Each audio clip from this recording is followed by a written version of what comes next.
Hello everyone, Andrew here, and welcome to today's Game & Watch, which is Mario Bros., the 25th Game & Watch ever released, with a date of March 14th, 1983. It is also a multi-screen Game & Watch, but unlike some of the other ones we've looked at, which are, typically vertical, this one is one of the horizontal variety, but man, do we have a lot of interesting things to talk about in regards to this Game & Watch here. Of course, Mario Bros., it shares its name with the arcade game slash NES game slash all the different versions that have had ports now, but rather it shares its name with that arcade Mario Bros, which I think people are going to be much more familiar with as the game where you can play as Mario and Luigi, and you have to bump enemies from the bottom and then kick them, and then once you defeat them all, you beat the stage, and then kind of continues on from there. But again, it's a game that probably doesn't need much explanation. Everyone's probably pretty familiar with that. The thing is, though, that A, this game has absolutely nothing to do with that game, and B, this game was actually released before that game. This game's date again was March 14th, 1983,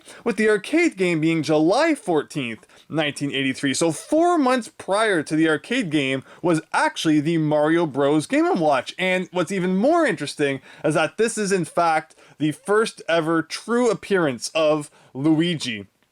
Even Nintendo, I think, during the year of Luigi claimed that the arcade game was Luigi's first appearance, but as you can see right there on the Game & Watch released 4 months prior, this is indeed the true ever first appearance of Luigi, and I think that's just so cool. And I mean, most people probably have that misconception, because who thinks of the Mario Brothers Game & Watch? It is so strange. So the story here is, I guess we'll set the time while I'm telling this, is that Mario and Luigi work at a bottling factory where these boxes, the box comes out from the side, you have to grab it, put it on his conveyor belt, which then sends it over to the other side where Luigi then has to grab it, put it up to the next level, and then they keep coming back and forth until eventually it gets to the top, and the goal is to have completed boxes of bottles, which you throw onto that truck, and then try to fill up the truck. So let's talk, more play.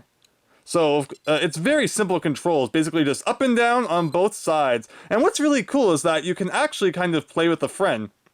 One person can use one side of the controller, and you can give the other person the other one, and so one person, I guess, can technically be Mario and one can be Luigi, which is pretty neat. But playing this one player is actually really tough. I just have so much trouble concentrating on both screens at once, especially because you also have to be really prepared for Mario to get new boxes at the bottom.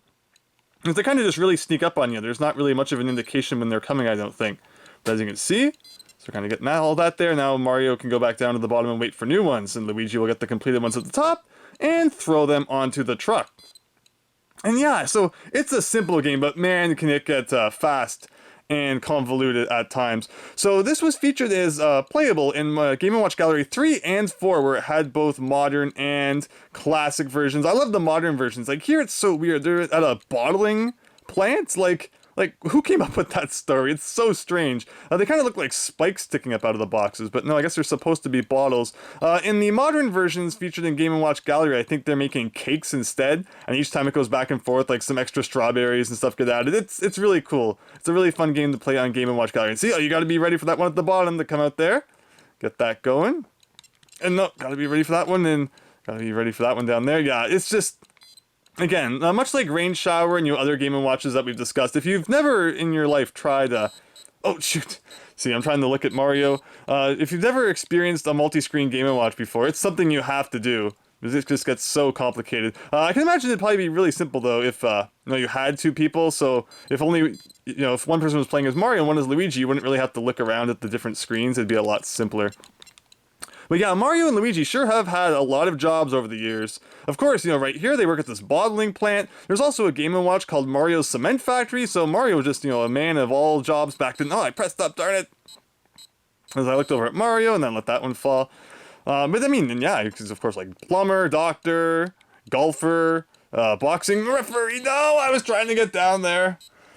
And of course, he gets scolded by his boss for ruining the industry. So let's zoom in a little bit more as we try Game B this time. Maybe we can adjust it just a little bit so you get the best angle.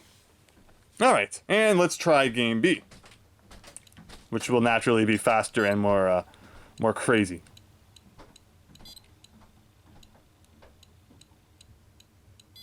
Now we're getting lots of them on there already. I can only see them as cakes because I've just played so much of it on Game & Watch Gallery.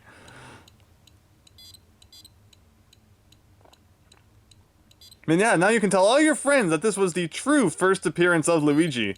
Not like Nintendo literally lying about their own legacy. Saying that Luigi's first appearance was in the arcade game, which is so funny. I mean, Nintendo just doesn't acknowledge the Game & Watches enough, which I think is what, makes me even more surprised that they're now coming out with a new Game & Watch after just so many years of like, oh, what's a Game & Watch?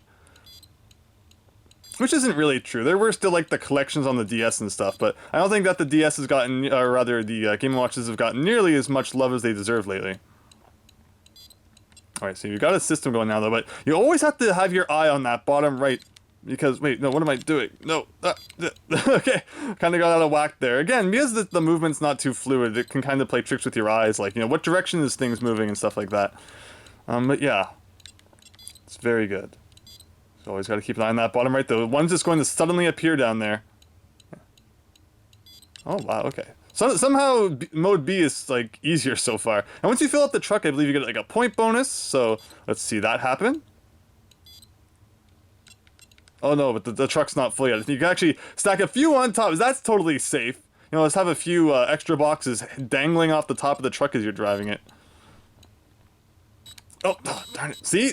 See how those ones at the bottom creep up on you? And you don't even really, expect it. Because there's just no, extra conveyor belts. Like, which one's going to get there first? Like, that one. Now, Luigi's got two coming out. Oh, yeah. See, I got that. Like that. I'm not sure if this would make work more fun, or if it would make it more stressful. If this was, like, a literal day in the life of someone who works at a bottling plant. Like, what a weird system for creating your boxes of bottles, I guess. Okay, what am I looking at here? That and that. And where's all the ones coming from Mario? Oh, darn it, the truck's full. But there's one at the bottom I need to get to. Oh, and they're taking a break now, but I can't get too complacent. Get down there. Oh, where'd that one go? That was at the bottom. And then somehow one ends up on Luigi's side, falls off. And, after the boss just compliment them on a job well done, 10 seconds later, back to being scolded again. Ah, shoot. Oh, I love it. It's just so much fun. Again, I could imagine it'd be so easy if you had two players. It'd probably still be difficult. You can see how fast it gets and such. But that's Mario Bros. Hope you enjoyed learning about that. Again, even Nintendo, when talking about their own history, seems to exclude this, when discussing the origins of Luigi. And all that, but it is just such a neat Game & Watch, and yeah, for Game & Watch fans, for Mario fans, for all video game fans, it's something I definitely recommend giving a try at some point if you can. So thanks for watching, hope you enjoyed learning a little bit about Nintendo history, Luigi history, and hope you'll join me tomorrow for another Game & Watch. So thanks, and hope to see you then.